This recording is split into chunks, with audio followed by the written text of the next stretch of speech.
Hey everyone, and welcome to this explainer. Today, we're going to dive right into the deeply historical and honestly incredibly cinematic reality of Lieutenant General Harbaksh Singh's memoir.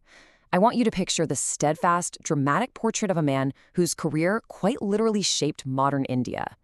We are opening up the archives today to look at a frontline record of India's military evolution, written by a soldier who saw it all up close. We're talking war, leadership, devastating failure, vital reform, and ultimate victory. And just to be clear right up front, this isn't your standard, polished, self-congratulatory autobiography. Not at all. It is a deeply honest, serious reflection on command, strategy, and the very real human cost of war. So, that brings us to a huge question. What does it actually mean to live a life of duty?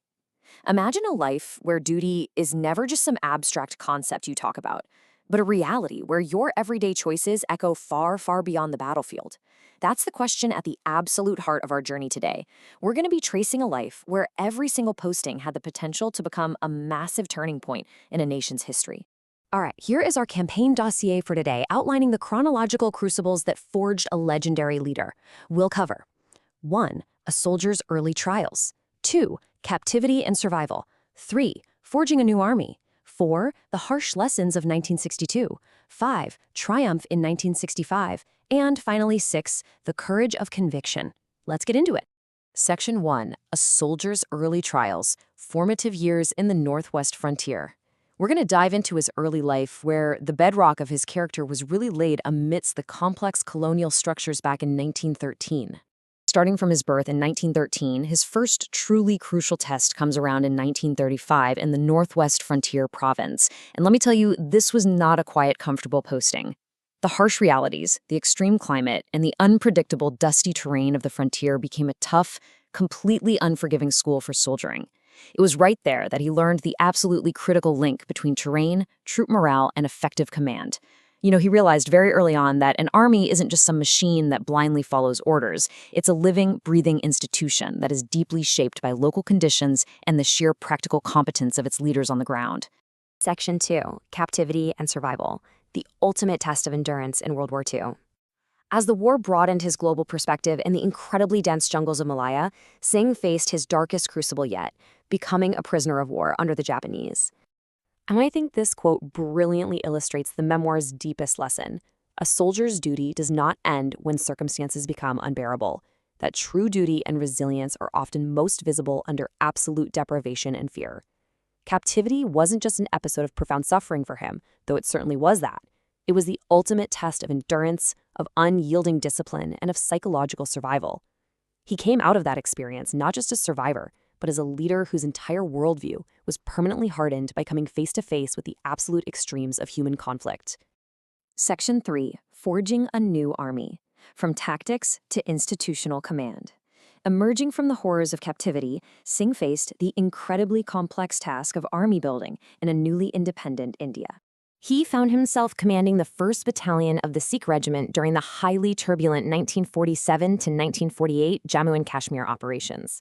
And during these historic 1947 battles, specifically those really critical engagements at Shelatang and Tithwal in the Kashmir Valley, he proved that frontline success is absolutely not about glory or glamour. It was entirely about trust.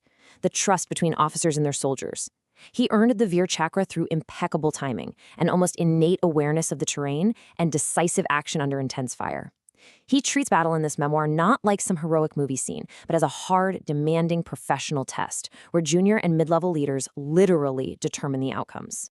Now, what's fascinating is watching how Singh's career beautifully tracks this necessary shift from a tactical, boots-on-the-ground battalion mindset to the massive, systemic responsibilities of a high-level army commander. A battalion commander, right, is walked into immediate tactical outcomes, frontline troop management, securing points fast. But as he evolved into an army commander, his focus had to drastically expand. We're talking broad readiness, managing strategic reserves, complex logistics, and understanding the overarching political context. It is a completely different scale of leadership, and he learned to bridge those colonial military systems with the desperate needs of a brand new sovereign nation. Section 4.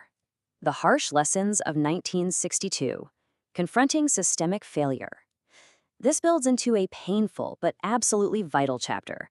Singh's candid, completely unfiltered professional diagnosis of the Sino-Indian conflict of 1962. He observed firsthand that no matter how incredibly brave your soldiers are on the ground, an army will absolutely fail if its intelligence, logistics, and command are misaligned. This section is essentially a masterclass in institutional learning. He doesn't just casually complain or point fingers, he provides a rigorous systemic diagnosis. He highlights how inadequate planning, fundamentally flawed assumptions, poor logistical frameworks, and a severe lack of cohesive political direction can directly shape a national disaster. It is a stark, sobering reminder that strategic clarity is just as vital as frontline courage. Section 5, Triumph in 1965. Command at scale in the Western Command.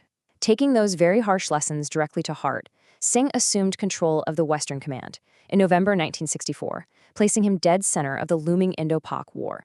He demonstrated clearly that defense is never, ever passive.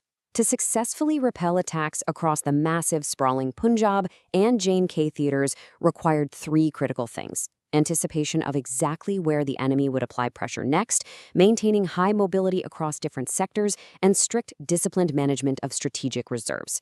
Command at this massive scale is entirely about maintaining coherence and coordination under the immense, incredibly tense atmosphere of a military command room. And honestly, he executed this brilliantly.